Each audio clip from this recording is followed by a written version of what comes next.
بسم الله والحمد لله والصلاة والسلام على رسول الله وعلى آله وصحبه ومن والاه.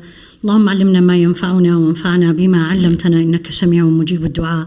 اللهم إني أعوذ بك من علم لا ينفع وقلب لا يخشع ونفس لا تشبع ودعاء لا يسمع. ربنا لا تزغ قلوبنا بعد إذ هديتنا وهب لنا من لدنك رحمة إنك أنت الوهاب. رب اشرح لي صدري ويسر لي أمري واحلل عقدة من لساني يفقه قولي. After listening to Dr. Bayzan, I think you all feeling a little bit down. Unfortunately, it's reality. And if I felt anything you said is when I was in Gaza. And I didn't feel it because I was from this country or because we are, let's say, I'm from the white background. No. I felt it exactly the moment I was leaving Gaza. We were leaving Gaza, the 7 of us. And we were in Deir al-Balah, in Shuhada al-Aqsa. And the whole hospital came to greet us as we are leaving. And we were getting into this van. And everybody is staying. And we were leaving. And I turned to Allah and says, why me? Why I'm leaving? And why they are staying, and Allah knows what will happen to them. So every word you said hit a nerve in me based on what I saw. And originally also I'm from Iraq, so a lot of what you said, I feel it. However, we are Muslims. We should never despair. نحن قوم أعزنا الله بالإسلام فابتغينا العزة في غيره فأذلنا الله. It's a statement of Sayyidina Umar. Whenever I see the reality, I remember it. We are a nation, and he's not talking about countries. This is one of the biggest problems happened to us. We are Muslims. Unfortunately, especially when I was studying in Saudi, because I was raised in Iraq, I lived in London, and now I'm in America, and people looked at me and asked me, how do you identify yourself? And my answer was, I'm a Muslim, happen to carry a blue passport. The moment we have left our identity as Muslims, this is what's happening to us. He said, نحن قوم, we are a nation, not country. Nation as ummah, as Allah described us in the Quran. كنتم خير أمة أخرجت للناس. You were the best nation that was sent out to people. And he said, we were a nation that Allah honored us by Islam. Not by color, not by country, not by degrees, not by wealth, not by titles, just because I'm a Muslim. What did we do? And again, I don't mean anybody here, I'm talking globally. What happened to us? ابتغينا العزة في غيرها. We're looking to be dignified with other sources. فأذلنا الله. And Allah abased us. Everybody says, look what's happening to the Muslims. I don't say this. I say, what did I do as an individual that we ended up with this? Each one of us, I'm not talking about here, every Muslim, unless you are what the statement of Sayyidina Umar does not apply to you, we're part of it. We are definitely part of it. You know what I called Gaza? This is even before I went, and definitely when I came back. Al-Fadiha. The thing that exposed. Surah At-Tawbah in the Quran is called Surah Al-Fadiha, one of the names of Surah At-Tawbah, the repentance, the chapter repentance. It exposed all the hypocrites in Medina, including some of the companions. So that it's called, one of its name is Al-Fadiha. That's what Gaza did to us. Not to us as Muslims only. It did to the world. Exactly what you said. Above and below. Double standards. When it comes to the prisoners that was released by Hamas, they were treated bad and they lost weight. But all these hundreds that were released lost weight. Nobody even talked about them. Nobody put a picture of them. But I'm not going to go to the politics because Jazakallah khair, you covered it beautifully. I am going to come to what did Gaza taught us? Or I will rephrase it. Did we learn from them?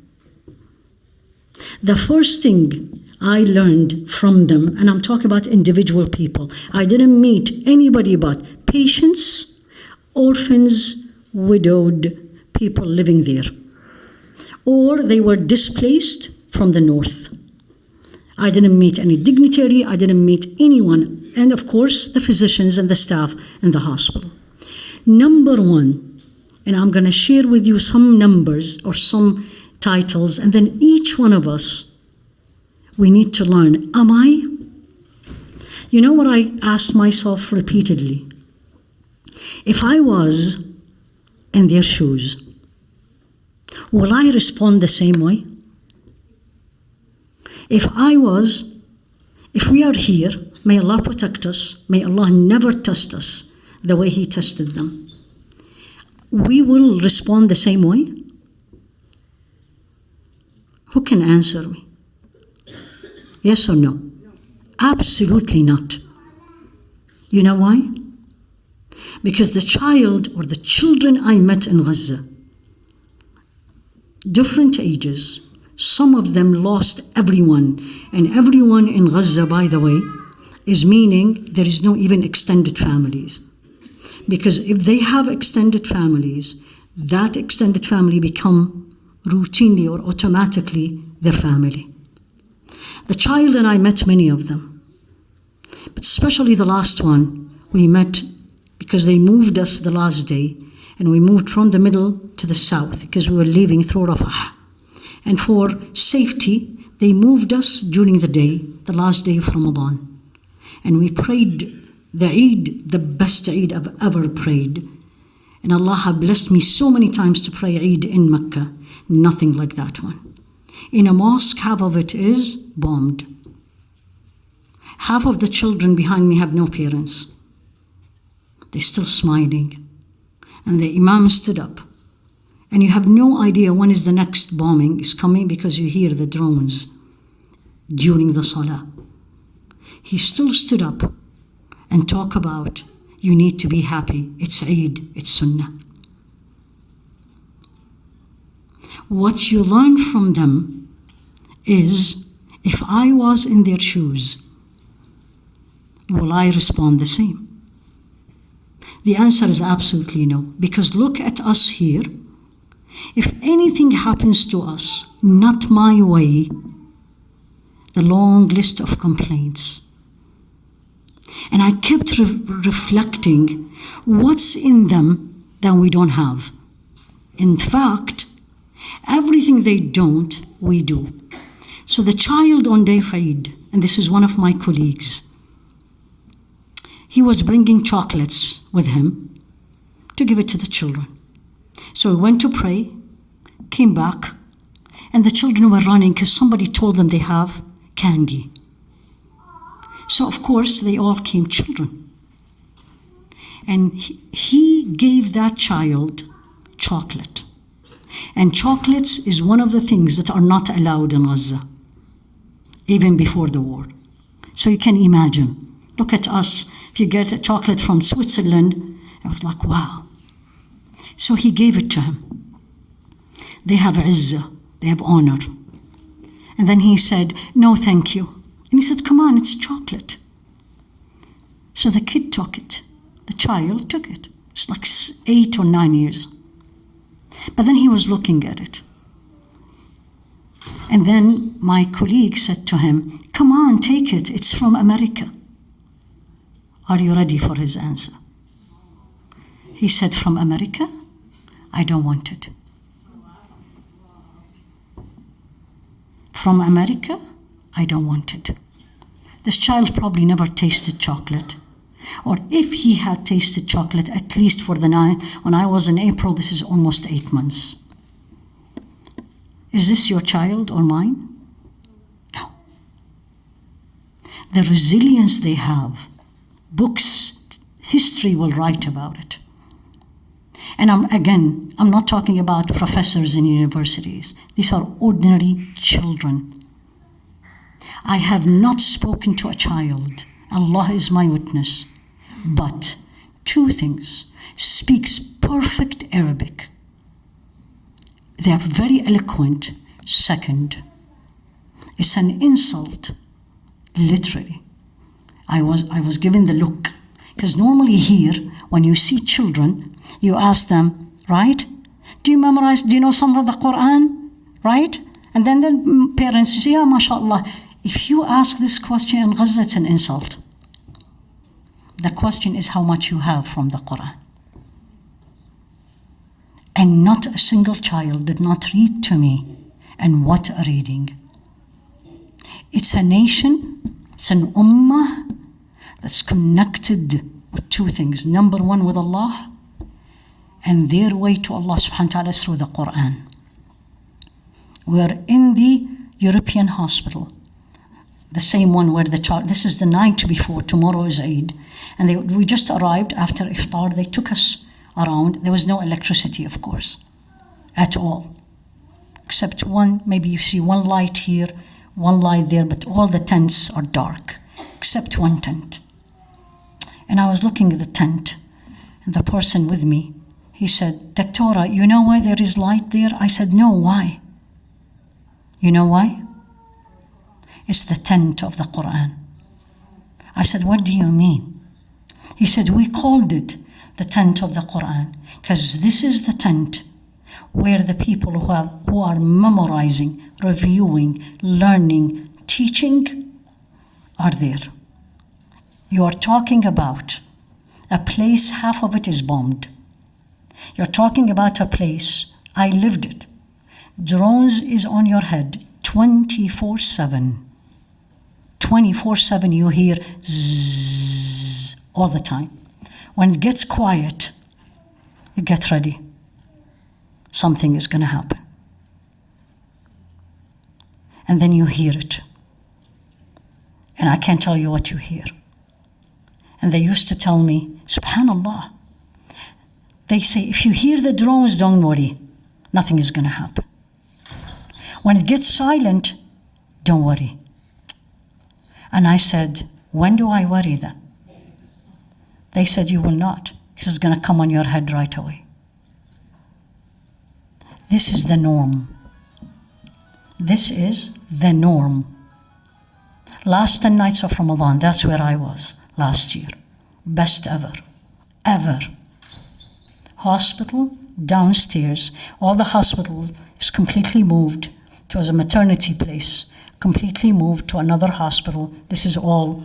You don't know who's this. Is it a patient?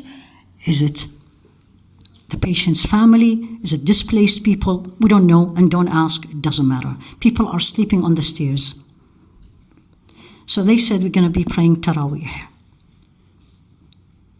There's no, like especially in California, all these big, beautiful masajid, all this luxury carpet, and we complain and there is no parking, and the long list of complaints that we always do it. No. We went down. The room is probably half this. It was an outpatient clinic, because you see what's on the wall. And then the imam is reading. The imam is 22, 23.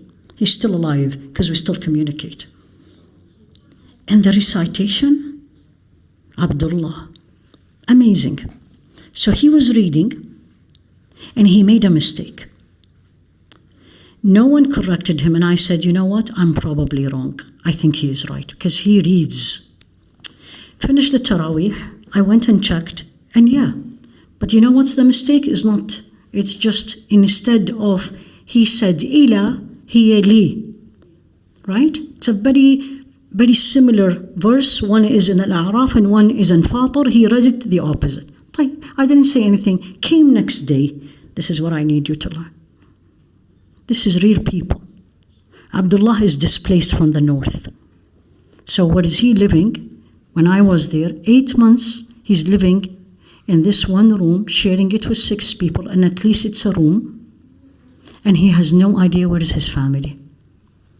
The norm is you don't know where is your family.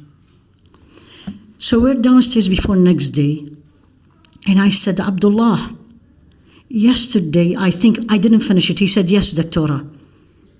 I said, Ila, it should be Li, Ila in Fatir, Li in Al-A'raf. And I said, MashaAllah. He looked at me, says, Doctora, I'm from Ahlul Safwa, Ahlul Safwa. And I said, please forgive me. What is Ahlul Safwa? The chosen, they call them. He said, Doctora, in Gaza, this is not now, usual. In Gaza, he's 22-year-old. Look at our 22 years in colleges. He said, in Gaza, people memorize the Quran, norm. Then once you memorize the Quran, you read to your teacher. Okay. But then when you read to your teacher will send you to this place or that place in the masajid. And you're going to sit down and you're going to read the whole Quran from memory in one sitting. And I said, how long this will take? He said, normally we start by 8 and we finish by 2.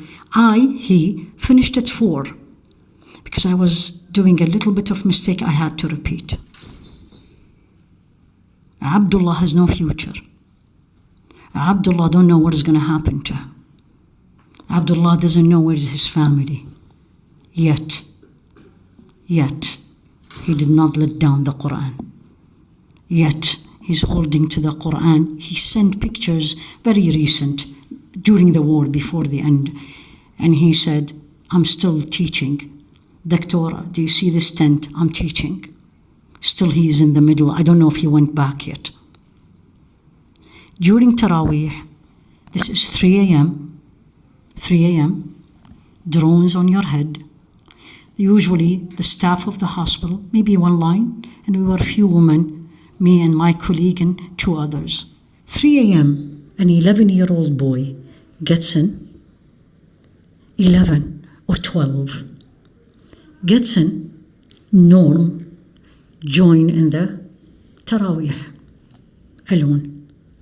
Finished the 2 rakat. Abdullah comes to this man, to this young boy, and he said, you lead.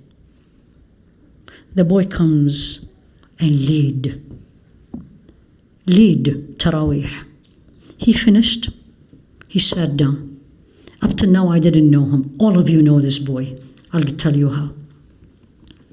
He sat and he started doing a nasheed in Arabic about Palestine.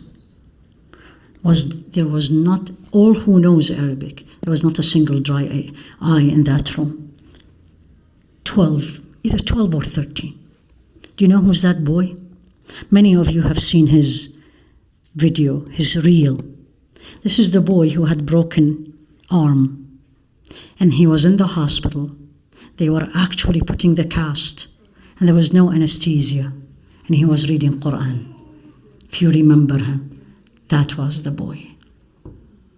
He told me his story. He told us his story. Wallah alladhi lahu. And if I did not believe in Allah fully, I would have said, I don't know where these people came from. This boy was in the building. In Gaza, people, families live in one building. So you have, let's say, the whole family, and then if there is somebody who is married, usually on top, or there's an uncle on top, so the more than one member of the extended family also live there. Okay? So he was there and get bombed completely. Family dead. 2 of his cousins survived. They came and saved them. And they forgot to tell them that this boy is under the rubble, still alive. When one of his cousins, after a while, he told them in the hospital, my cousin, I think, still alive. 4 hours, 12-year-old, 4 hours under the rubble. And we all looked at him and says, what were you doing? You know what's 4 hours under the rubble? He was reading Quran. He was reading Quran. All his family dead. I have no idea what happened to him now. The people of Gaza, teaches you what we all should learn, or actually we should know as Muslims. يا قومي إنما هذه الحياة الدنيا متاع وإن الآخرة هي دار القرار. Allah said this in Surah Ghafir, the all-forgiving, where the people of Fir'aun, among them was a believer. We don't know the name. Mu'min Fir'aun, they call him. He's a believer. He was telling his people, this life is just an enjoyment. And the real life is there. وَإِنَّ الدَّارَ الْآخِرَةَ هِيَ الْقَرَارِ. It's the permanent life. That's what people of Gaza talk to you about. Young and old, that's what they talk about. That's why they say this is temporary. We're all going to be done. We're all going to die. How long we will live? I heard this from, again, young and old and women, displaced, people work in the hospital. They have the faith. That's why I started telling you, نحن قوم أعزنا الله بالإسلام. We are a nation that Allah elevate us by Islam. We chose the other. We, by choice, we were not forced. I'm not talking about us only here, but definitely here also. Everything is more important than learning the deen. Parents, if your son or daughter doesn't wake up for Fajr, it's okay, they're still young, and no one gets upset.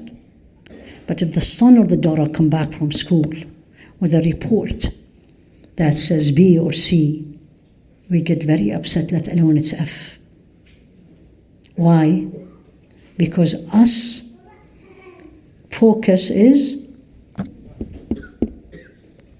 where you're going to be, how much they're going to pay you, where you're going to live. What we learn from the people of Gaza is know the reality of this life. The pain they went through, I saw. I always call myself Haifaa before Gaza and after Gaza. It's completely different. Completely different. Because I kept saying, Ya Allah, you're showing me this. What do you want from me? What you saw on social media and everything is the tip of the ice. It's the tip of the ice. The day we arrived, we were delayed. We came in through Rafah, passed the Egyptian border, get into the Palestinian, was fine. But then we were delayed because the machine did not work so we can pass our luggage. Allah's qadr. That's how I'm talking to you now. Otherwise, I would have been in a different place. So we broke our fast at the border. Before us, do you remember the 4 people from the kitchen, the world's kitchen, that were bombed and killed? They were before us. We were together in the same bus that transferred us from Egypt to Palestine. One of them was carrying a carton of eggs. It's a young man who was in front of me in the bus. They took the car before because our luggage was late, we had to be later. So we ended up driving in the night. I've been scared in my life, but never like that moment. There was no electricity. You can't go on the main road. Probably some of you have known the name is Al-Rashid, or Salah ad-Din actually. This was completely cut and the IOF were there. So we had to go through the unpaved road. It was extremely scary because the driver goes right and goes left and goes right and goes left, and it is very dark, and the sea is on your right. At one point, and don't ask me why, I didn't remember it. My colleague reminded me. I looked at everybody. I was very scared. I said, guys, let's say our shahada. And if we're going to die, at least we die muwahideen. And Allah afterward made us all sleep. I woke up and we are in the parking lot of the hospital. We arrived. This was Ramadan, so it was after iftar. We come in, there's nobody. We get into the administration building, old building. Where is everybody? Then we hear Quran. So we went all, and they were praying Isha and Taraweeh. Every two units, somebody from the back comes to the front. You have no idea who's the Imam. You have no idea who is this. Turn to be. We prayed 8 rakat. Turn to be the CEO of the hospital, or the director of the hospital, director of nursing, some of the physicians, and another nurse. Each one, there was no sheikh. There was no sheikh between.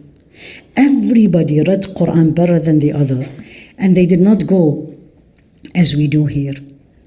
Each one chose verses in the Quran that applies to them. One of the most frequent verses I heard in Gaza, وَلَا تَحْسَبَنَّ اللَّهَ غَافِلًا عَمَّا يَعْمَلُ الظَّالِمُونَ إِنَّمَا يُؤَخِّرُهُمْ لِيَوْمٍ تَشْخَصُ فِيهِ الْأَبْصَارُ. Don't you think, and they read it to each other, increase morals, keep you firm, steadfast, resilient.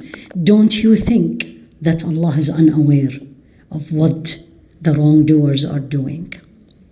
Yet He leaves them to a day where the eyes will stay opened. One of the things I learned from Gaza, before and after and during, there is no justice on this world. There is no justice in this world. And Allah said it. It's not because just what we are seeing or what you just heard all day today. It is not meant to be a place of justice. You know why? Because that's what He said, subhanah. He said it in Surah Al-Anbiya, وَنَضَعُ الْمَوَازِينَ الْقِسْطَ لِيَوْمِ الْقِيَامَةِ فَلَا تُظْلَمُ نَفْسٌ شَيْئًا وَإِنْ كَانَ مِثْقَالَ حَبَّةٍ مِنْ خَرْدَلٍ أَتَيْنَا بِهَا وَكَفَى بِنَا حَاسِبِينَ. And Allah is talking about the Day of Judgment. We're going to be putting the scale of justice. Pay attention to the words. Scale of justice. وَنَضَعُ الْمَوَازِينَ الْقِسْطَ لِيَوْمِ الْقِيَامَةِ. The scale of justice for the Day of Judgment. Right? فَلَا تُظْلَمُ نَفْسٌ شَيْئًا. No soul will carry injustice. No soul. And then Allah affirmed this concept. وَإِنْ كَانَ مِثْقَالَ حَبَّةٍ. If the injustice that happened to this soul was the weight of an seed, a mustard seed. What is mustard seed? Can't even see it. We will bring it. We will bring it. We'll give you your right. وَكَفَى بِنَا حَاسِبِينَ. And Allah said, enough, that Allah is the one who's counting. Gaza taught me, never despair. Gaza taught me, know the reality of this world. Gaza taught me we will be asked about everything we have here. We will be asked, what did we do when we saw the injustice? What did we do personally in my life? Not everybody is a public speaker, not everybody can go to Gaza, but what did you do? How did your life change since Gaza? Or it's just the scenes and we got used to it? The whole world changed, and I don't know how many Muslims changed. I don't know, I'm just assuming, I'm just thinking, I'm just looking at. The day we were leaving, that day I started with, we looked at, everybody was waiting for us. And I remember I asked this, and I said, what do you want from us? We're going back, right? 2 things. Everyone said the same. They looked at us and says 2 things. They didn't say, take us with you. No. 2 things. Number 1, don't forget us. SubhanAllah. Everybody, don't forget us. Keep talking about us. Don't forget us. Keep talking about us. You know who we should talk to, number 1? Not social media, not your representatives, not even in masajid. You need to teach your children.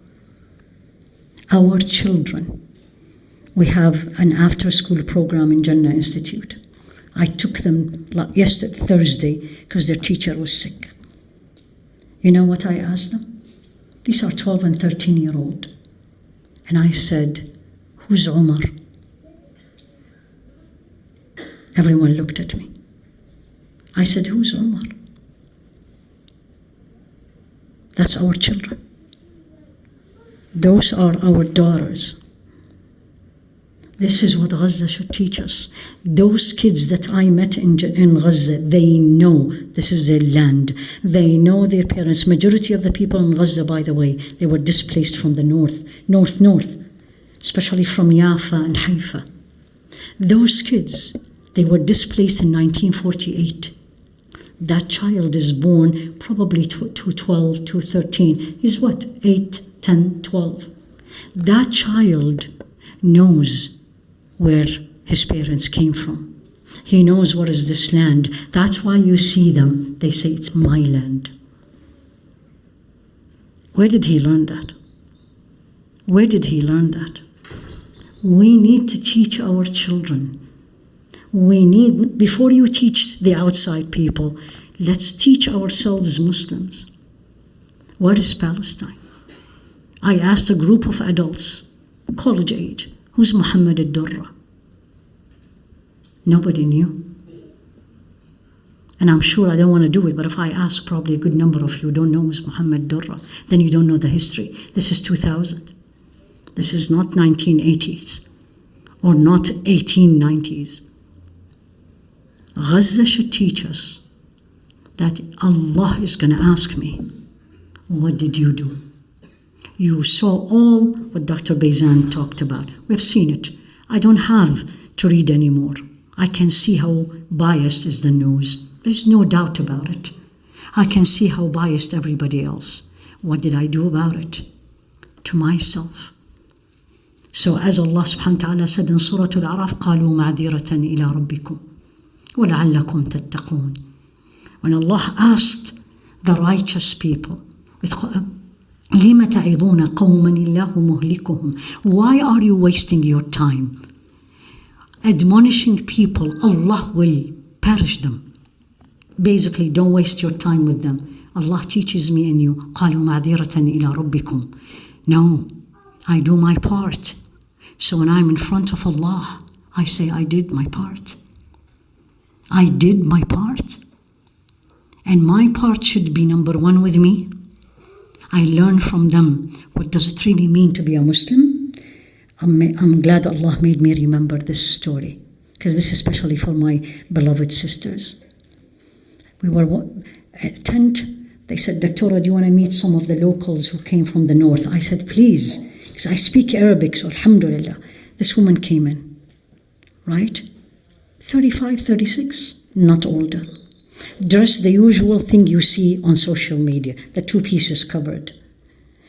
And she was so eloquent, a long story, but I asked her this. From the questions I asked, I was like, this, what, all of you guys, all of you ladies wear the same thing. You know, all the people in America are so impressed. What is this? Why do you always wear it? Are you ready? She looked at me and says, so when we die covered. When we die covered. This woman knows, Allah knows. Again, I don't know if she's alive or not, but they are living and they know they are dying.